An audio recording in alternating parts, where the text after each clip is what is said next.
Please take your seats so we can start the session, restart the session.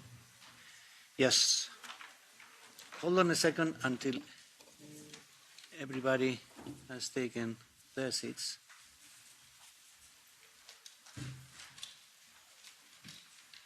Yes, you're requesting the floor.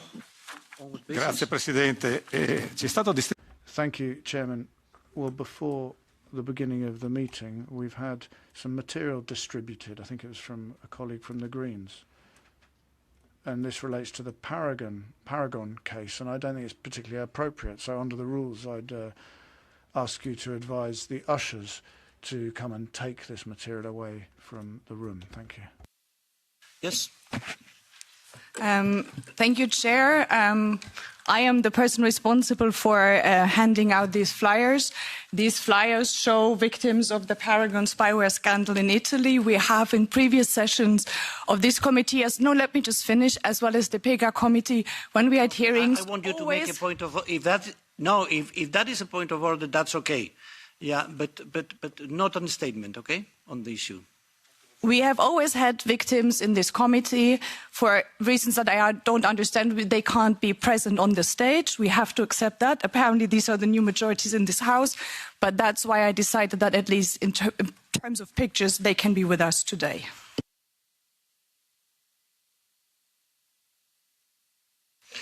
Well, first, you should have requested the authorization of the Chair to distribute this material. It shouldn't be distributed. I'm not saying the Parliament, but certainly not in this room. So I would request the ushers to collect this material and remove it from the committee room. Thank you. And now we proceed. With point number 12 on our agenda, which is the exchange of views on the use of intrusive spyware and the need for a European response. At the beginning of this year, there's been revelations by messaging company WhatsApp that a number of journalists and civil society members were reportedly targeted by spyware developed by Paragon Solutions, a company that builds hacking software. Paragon spyware is used by government clients to access encrypted messages from apps like WhatsApp and Signal. WhatsApp confirmed that it detected a potential breach and expressed confidence that the devices of several individuals were compromised. While it remains unclear who ordered the attacks, WhatsApp has taken legal action against Paragon and notified the victims. The spyware is believed to operate through a zero-click attack and was allegedly delivered by a malicious PDF sent to users added to group chats. Today, we have three speakers with us coming from Meta, from the Interdisciplinary Laboratory Citizen Lab, and from the European Commission. I will first give the floor to Mr. John Scott-Railton, who is a senior researcher at the Citizen Lab, an interdisciplinary laboratory that focuses on research at the intersection of information and communication technologies, human rights, and global security. Then I will give the floor to the representative from Meta and WhatsApp, Mrs. Helen Charles, who is Director for Product and Monetization at Meta. And finally, I will give the floor to Mr. Audrius Perkauskas, who is Deputy Head of the Audiovisual and Media Services Policy Unit at DG Connect at the European Commission. After each of the interventions, we will have a round of Q&A with members, and if time allows, we will have a second round of Q&A based on Catch the Eye at the end of the interventions. Now, I first give the floor to Mr. John Scott-Railton from the Citizen Lab, and I would like to ask you to give an overview of your investigation and the findings. The floor is yours for an intervention of maximum 7 minutes, and I please kindly request to keep your intervention within the time allocated. Thank you. Thank you, Mr. Chair. I am indeed a senior researcher at the Citizen Lab. Our investigations bring us face to face with the digital threats experienced by journalists, human rights defenders, parliamentarians, and dissidents around the world, including in Europe. Today, most of the cases that come to us involve mercenary spyware, and I'm here to sound the alarm over Europe's mercenary spyware crisis. Most mercenary spyware can do anything you can do on your phone. It can read your messages, listen to your calls, access your banking information, steal your encrypted messages, and remotely take photos.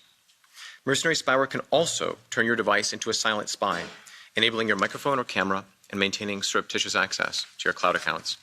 While it's often framed as an investigative tool, some of these products can also manipulate data on the telephone, raising the specter of planted evidence. To place spyware on devices, companies typically leverage zero-day vulnerabilities. These are like digital doors that even manufacturers don't know about. Zero-click exploits, the most expensive and sophisticated of these, can be used to infect devices without any user interaction. That means no link to click, page to visit, or attachment to open. Imagine your phone compromised while you sleep, data streaming to an adversary across the globe. This happened to a lawyer in Europe defending Pegasus spyware victims. The mercenary spyware industry and its exploit supply chain is a secretive global ecosystem of developers. Mr. Scott, you will have to speak more slowly. Sure. Otherwise, interpreters can get you. My apologies to the interpreters. But the industry has found a friendly home in Europe, especially certain member states. And selling to European democracies provides them with protection and legitimacy. Most agree. With proper oversight, accountability, and support, security services should be technologically empowered to investigate crime and thwart terror attacks. Mercenary spyware sales are framed in these terms, but the reality is that their use far exceeds guardrails and norms of responsible state activity, including in Europe. Yet many member states hide behind national security framing to bypass legal obligations and avoid frank discussions of use. So, let us have that frank discussion. Let me introduce you to some of the latest European victims. It is regrettable that they were not invited. They should be here telling their stories. The first victim that I would like to talk to you about is Francesco Cancellato, who was notified earlier this year that he was a target of Paragon spyware. Luca Casarini, similarly notified by Meta earlier this year. His colleague, Pepe Caccia, also notified that he was a target of mercenary spyware. The cases did not end there. In November, David Yambio was notified that he was targeted by Apple with mercenary spyware. Father Mattia Ferrari also notified that he was targeted with mercenary surveillance technology. Now, the response of the Italian government can only be described as a little bit messy. First, they denied, and then later they acknowledged the cases. But just as the issue was fading from view, more notifications came. The first of these went to Ciro Pellegrini. Ciro is a colleague of Francesco Cancellato. I can tell you these cases are only the tip of the iceberg. Before these cases, I'm sure you'll remember the abuse of NSO's Pegasus spyware in Poland, Hungary, and Spain, and the scandal of Intellex's predator spyware in Greece. Many of the targets are people whose work is essential to democracies, from journalists to academics and NGO workers and opposition parties. I refer you to the PEGA Committee's own reporting on these cases. Many more European citizens and residents have had their rights violated using this technology. While member states easily condemn the proliferation of mercenary spyware, they are often reluctant to take domestic action and to be explicit about what they've used it for. Fueling the problem, there is an uneven patchwork in Europe of regulations and laws governing the use and export of these technologies. Even where rules are in place, their enforcement is often inconsistent at best, leaving victims unprotected. Unfortunately, even the civil society groups that work with these victims are often the targets of lawfare and funding cuts. Thank you. The price of European inaction on spyware isn't just in eroded norms and violated rights. I count at least 10 MEPs that have been targeted with this spyware. And I can tell you the number is larger, likely much larger. We do not know the true number of member state officials that have been hacked either. Only a fraction of those places are public. European governments are, of course, paying the price for this inaction in the erosion of their own national security. And making it worse, many of the official targets have never been notified and have no idea that they were targets. The danger to European cyberspace does not end there. Google's threat analysis group found exploits first used by Intellex's Predator and NSO Group's Pegasus, later used by a GRU-run Russian government cyber operation. I believe this is only the beginning. I believe we are only a short distance from this technology being used in a ransomware crisis or a major cyber attack against Europe. Now, beginning in 2021, the United States, citing the dual national security and human rights concerns of this technology, took some decisive action. sanctions. Sorry to interrupt you again, but Yes, naturally. interpreters again are trying. Okay. Sanctions, visa bans, and laws passed by Congress all followed. These clear consequences had an immediate impact on the industry, far beyond specifically targeted companies.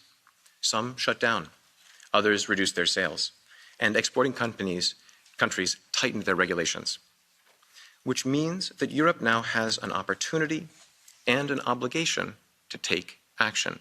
The reason is simple. Europe isn't just a microcosm of this problem. It is a main player, whether it's the export of this repressive technology, its domestic use, or transnational repression against those who choose to speak out against dictatorships and who seek security in Europe. I would say the PEGA Committee's recommendations provide a good roadmap of steps to take. They include accountability mechanisms, oversight, regulation, due diligence responsibilities, and so on. Europe also needs immediate sanctions, entry bans, and other serious consequences for the worst offenders.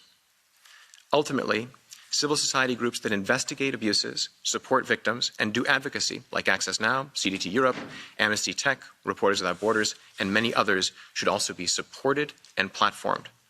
I also wish to say, we know what can be done, we know what should be done, and we are starting to understand what works. Now it's Europe's turn, because mark my words, without action, this crisis will grow. Ultimately, it will come for your phone, but perhaps it already has. Thank you. Thank you, Mr. Scott-Railton. And now we open the round for political groups. There will be a 1-minute question and 1-minute reply from your side. I don't see any requests from EPP, so S&D, Ms. Sippel. For S&D, my colleague Sandro will ask the question.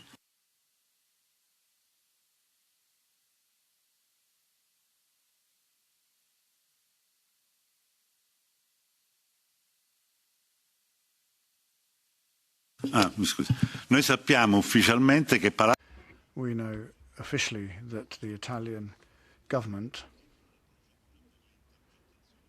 has admitted things they shouldn't have done because there's a procedure for tapping phones. The authorization needs to come from the general prosecutor in Rome. So we know that Paragon, as you've confirmed,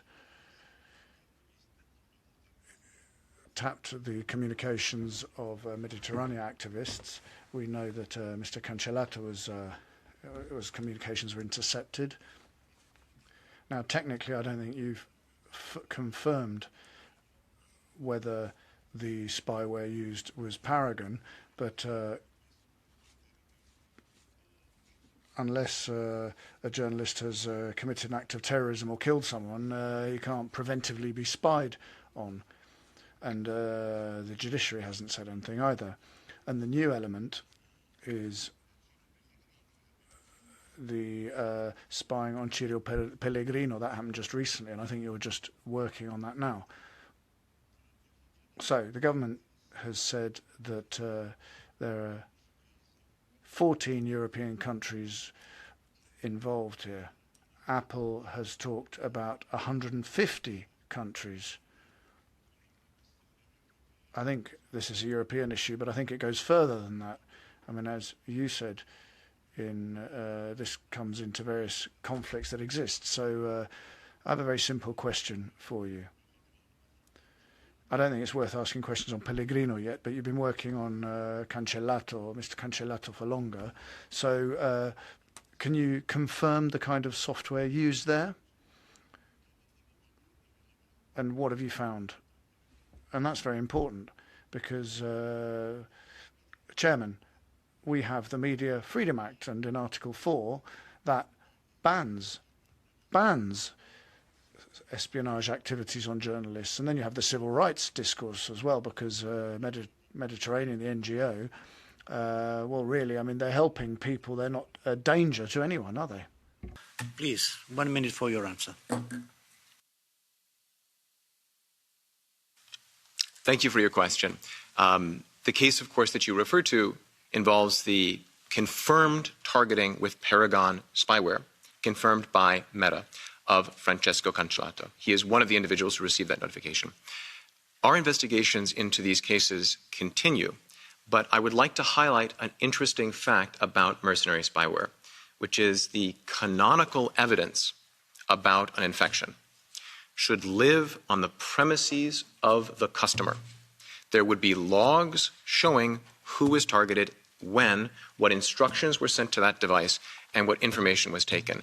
As researchers, we are in a position to come to the crime scene sometimes months after the fact.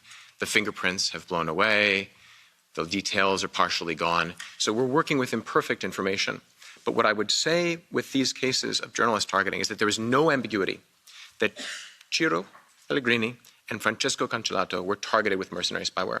And in the case of Cancellato, that is Paragon. Secondly, I would just add, to use another moment of my time, this case, I believe, is not unique to Italy. There are mercenary spyware cases throughout Europe. Some of them are known thanks to the notification work done by companies like Meta and WhatsApp and Apple, and we thank them for that. Ultimately, those give us only the beginning of a view into what is taking place in Europe. And so I would submit that this is not a problem unique to one country, but rather a European problem that needs European solutions. Thank you. Thank you, Mr. Speaker. Now the floor goes to Monsieur Lézery. Merci, Monsieur le Président, et merci à... Thank you, Chairman, and I'd like to thank the Speaker for the explanations you've provided. It's sometimes pretty technical and it's not something I'm particularly familiar with, but thank you for your explanations. Now I understand that you're concerned about espionage using Paragon that, according to your information, has been carried out in several European member states. I think you've mentioned up to 14 of them. So my question is as follows. Who do you suspect of having carried out this espionage or tried to carry out this espionage on journalists and NGOs? So what was the purpose? Why did they do it? And why did they use that system? So I'd like to know a little bit more about who you suspect in these 14 member states of carrying out these activities, because we're not just talking about Italy here. Merci, Monsieur, pour votre question. I'll respond in English. One interesting feature about mercenary spyware is that when we find it, we typically have an initial presumption, which is a state is behind it. This is technology explicitly sold only to states. And the governments that produce this technology, the companies that produce this technology, spend a lot of effort, just like a video game developer, to make sure that their stuff doesn't get pirated. Doesn't mean it's not going to happen. But in cases like these, we're looking at governments. That also means that we should look to governments for clarity about the case. Now, in the Italian Paragon case, as your colleague has spoken about, there's been some acknowledgement of certain perhaps more convenient cases among them. But I would submit to you that we are in a situation where the best authorities for coming to an answer to this problem set don't sit with us as technical researchers or investigators, although we do our best. They sit with governments. Governments have an opportunity for clarity in multiple directions. First, they can say it wasn't us, and they can say it with certainty. Or they can acknowledge it and explain themselves. The challenge that victims have faced in Europe year after year is the lack of recourse, the lack of access to justice. They are often, unfortunately, treated as an inconvenience. I find this very unfortunate, and I do wish that the victims were here to speak for themselves. Thank you. Anyone from ECR group? Grazie Presidente, we'll speak in Italian. Grazie al nostro ospite. Thank you, Chairman. I'd like to thank our guest for his presentation, which, however, does place a bit of suspicion on the Italian government. I mean, we know espionage has been carried out, but we don't know who ordered it to happen. And there's a committee in Italy which is looking into this to try and find out exactly what happened. And probably, actually, by the end of this week, they'll be publishing their results. And you'll know what they're doing because they heard from you. Mr. Guarini was a former defence minister under the Draghi government, and he's chairing it, as you know. Anyway, so we're waiting for these official results.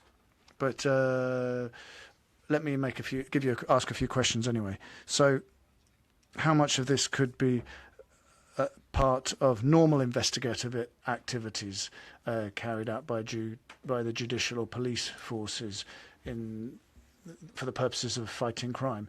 Now, if there are further countries involved, could it be other governments that are involved in spying on Italian citizens because they have involvement in activities that take place in other states as well? And finally, Paragon said that Citizens Lab's report had several inaccuracies in it. Could you tell us a little bit more about that? Have you had any contact with Paragon, for example? Thank you. Mr. Scott-Railton.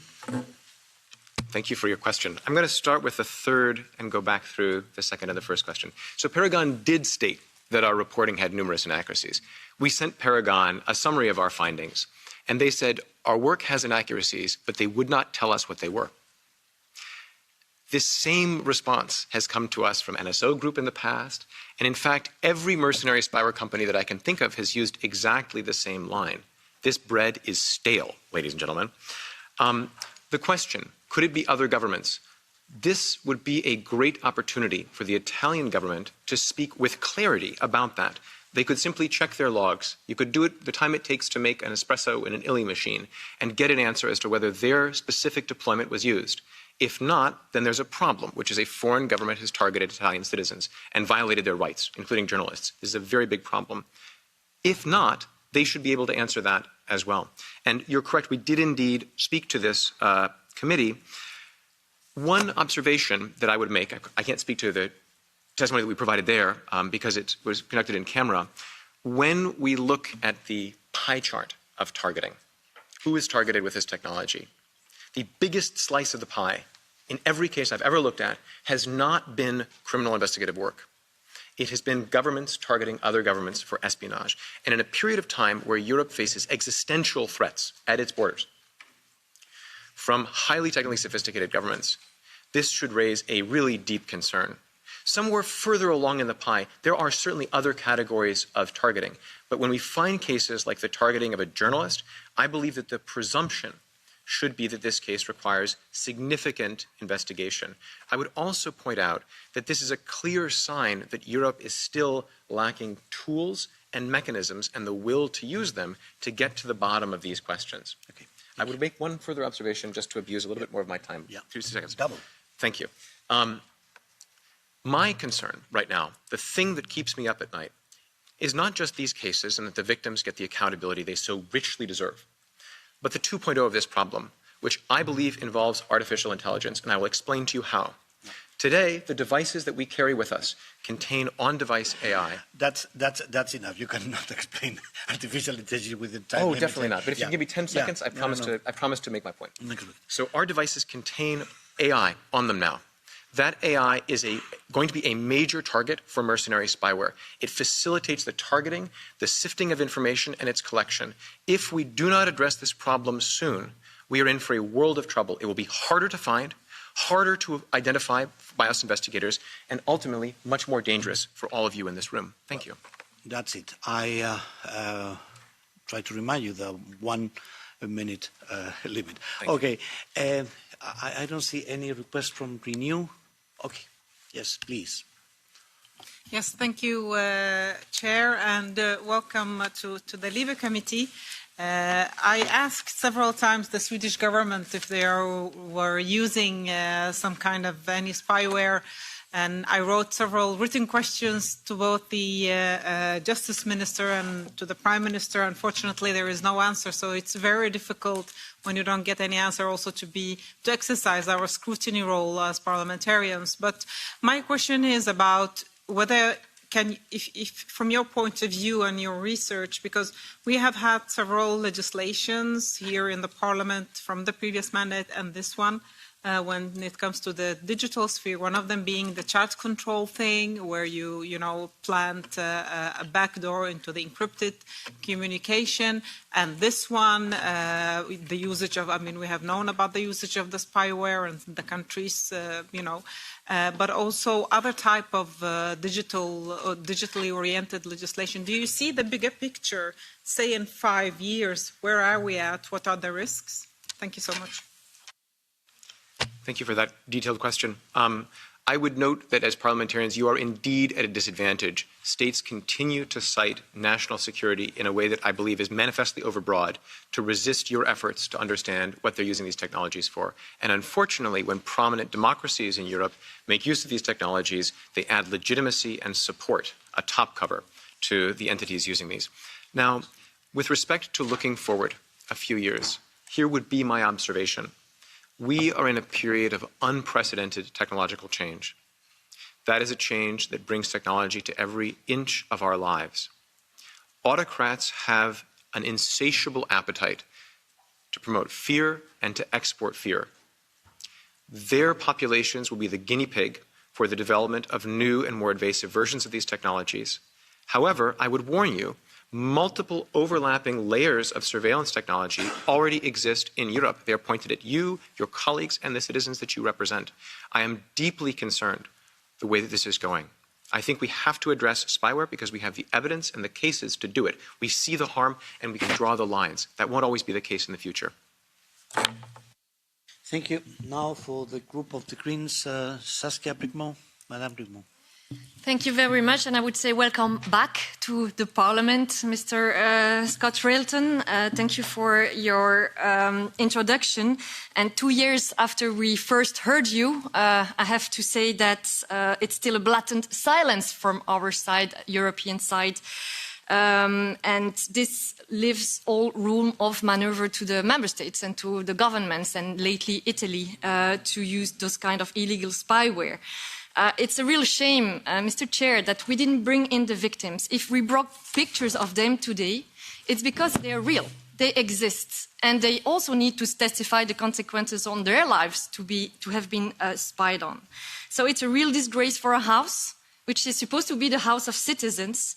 But when they're abused by governments, we are nowhere to give them a tribune. And this house is not about national politics. It's about respect of democracy, rule of law, fundamental rights, also EU's internal security. And it's all in the LIBE remit. So please, colleagues, read the recommendations of our Pegasus report.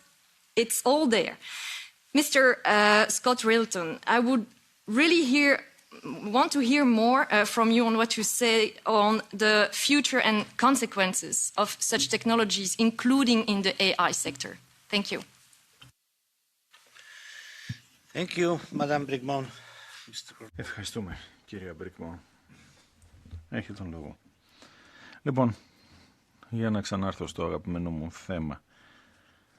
Το πιο σοβαρό εργαλείο που έχουν οι αυταρχικοί κυβερνήτες είναι η αυτολογοκρισία μέσω του φόβου. Αυτό το οποίο με ανησυχεί είναι πως οι τεχνολογίες αυτές είναι πολύ αποτελεσματικές και τα ακούμε από τα θύματα στο να προκαλούν τον άλλον να αναρωτιέται, θα πρέπει να γίνει αυτή η συζήτηση, μήπως να γίνει ιδιωτικά, μήπως οτιδήποτε στέλνω στους φίλους, συναδέλφους, συζύγους παρακολουθούνται. Όταν ο φόβος παρακολούθησης μπει, κινδυνεύουμε όλοι. Και τα ακούμε από τα θύματα και από τον Φραντσέσκο Καντσελάτο και τον κύριο Πελεγκρίνη. Μίλησαν για τον κίνδυνο, ως δημοσιογράφοι δηλαδή, που έπρεπε να έχουν μια εμπιστευτικότητα με τις πηγές τους. There are many forms of technology on the horizon, including backdoors, and I believe that if we allow for their unfettered growth, we are running a true risk of making a situation where even in card-carrying democracies, people think twice before speaking their conscience and speaking their political views. Thank you. And now for the group of the left, I've got Maria Salis. She's not in the room. Grazie Presidente. Lo scandalo degli spy.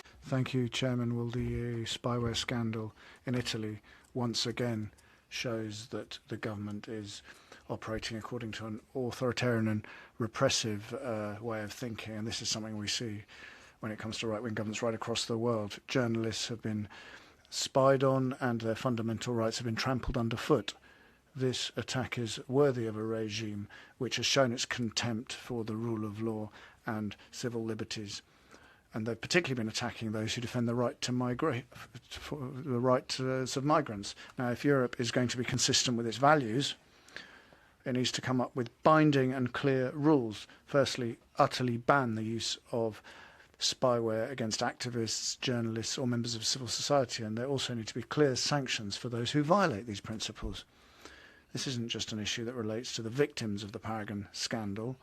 They should get official apologies and compensation, but this is something that affects all of us, because if this is ignored, then this kind of spyware will be used in a more systematic manner against anyone who dares speak out against those in power.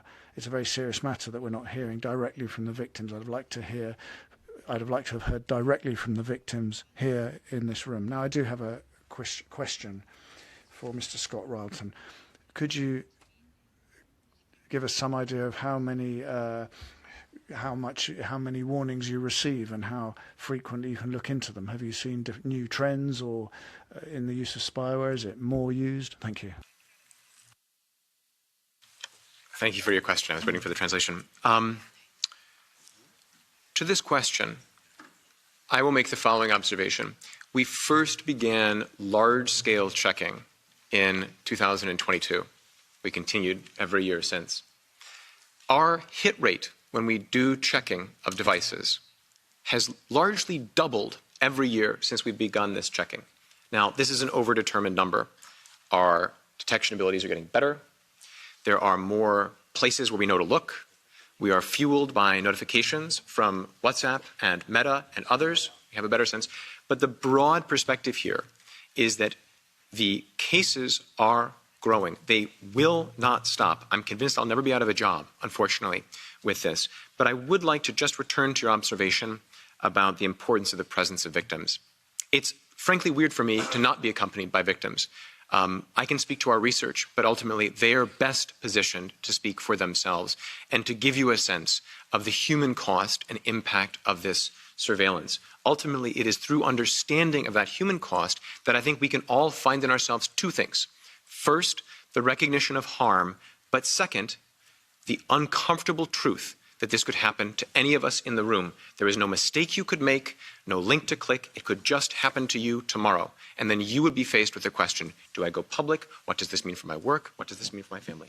Thank you. Mrs. Sorel from non-inscrit. 1 minute. Merci beaucoup, monsieur, pour votre... Thank you very much for your excellent presentation today. I have a question.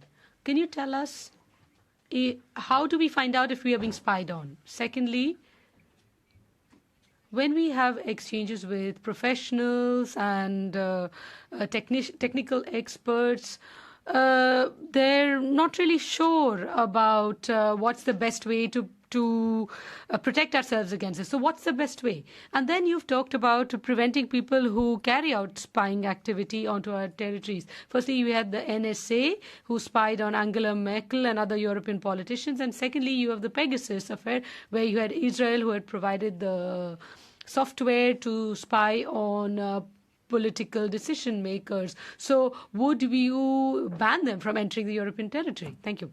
I'm going to respond in English. How do we know?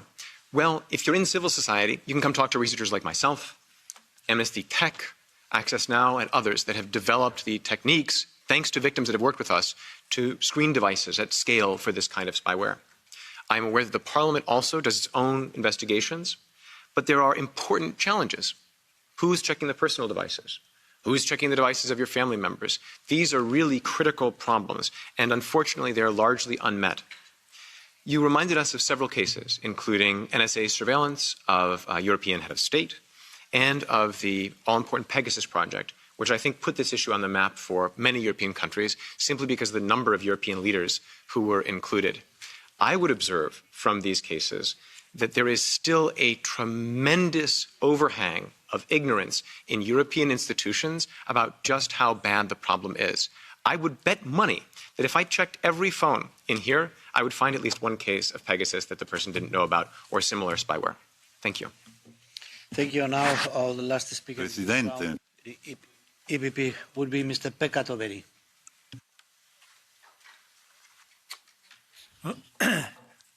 Thank you, Chair. Thank you for very good briefings, and this is important, very important issue, and I totally agree, having been in the security business before turning to politics, that the greatness of the issue. I totally agree with this. But preventing it is a different story. So what would your recommendations when you talk about that EU should do something? Should we put more effort on the oversight on legislations, because preventing something to happen, stopping doing, using these tools would be harmful for many nations' internal security. So should we put more effort on transparency on it, oversight over the usage of this equipment, or should we try do something else? Thank you. Thank you for your question, and I appreciate your acknowledgement. It clearly comes from a place of knowledge on your case of the situation. I would point you to recommendations made by your colleagues in the conclusions and resolution of the PEGA report. I would also observe there are many well-thought-out pieces. The joint statement on commercial spyware, signed by more than 20-plus countries. There is also the Pall Mall Voluntary Code of Practice, which has just been introduced, which is, again, a multilateral effort. There are many efforts to try to figure out ways of addressing this industry. But I will point out this. Before 2021, more or less, we didn't really know what works. We had no idea what the brakes were, what the levers were. And then the U.S., I think partly because they were upset that their own people were targeted, started taking some decisive action. And that gave us an empirical grounding. And what we found is, well, carrots to shape the market may help. Sticks are needed.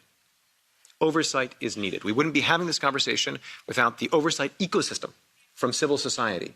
And I would argue that their work is critical. I would also simply observe, this is a situation fueled by cases and knowledge. Much of that must follow from transparency from states and pressure from European bodies on states to be transparent about the technology they're using and to ensure that abuses and concerning cases are investigated. Thank you. Thank you, Mr. Scott-Railton. Now we finish this first intervention for our first speaker.